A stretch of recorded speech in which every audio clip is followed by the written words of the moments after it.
La sostenibilità è un tema centrale per questo periodo storico e sicuramente per i prossimi 25 anni in Europa, perché è un percorso venuto dall'alto ma anche richiesto dalle banche e dal mercato. Mercato che vuol dire sia tour operator che anche consumatori finali, cioè vuol dire clienti.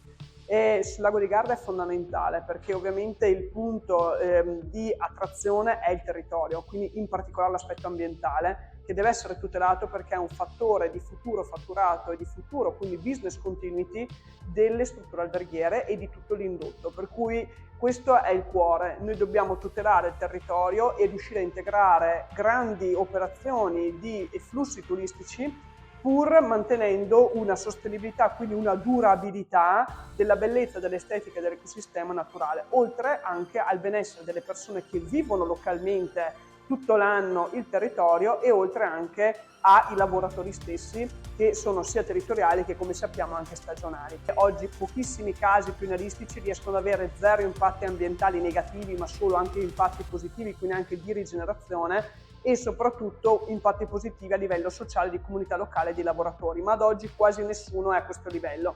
Quindi quello che ci viene chiesto è anche una rivoluzione industriale, anche a livello dei servizi, quindi alberghiero, di riuscire a creare attrazione turistica e grandi flussi in un modo che però veramente non abbia inquinamento. Questa è la grandissima sfida.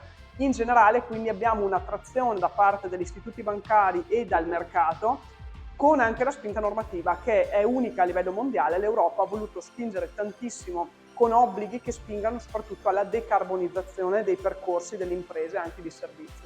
Quindi ecco, la situazione è in un percorso lungo sicuramente. Stiamo facendo anche qualcosa di nuovo, ma non solo per fare qualcosa di nuovo, perché in questo modo si diventa competitivi, cioè si rimane comunque una meta turistica competitiva a livello, possiamo dire, anche mondiale, e che riesca a integrare gli aspetti ambientali non è una cosa da tutti, se lo possono permettere, diciamo, i paesi sviluppati come l'Italia, in particolare il Lago di Garda. Quindi questa iniziativa è fondamentale per la continuità dei business, anche per il, diciamo, mantenere ricchezza e patrimonio nelle famiglie che hanno investito nel settore alberghiero.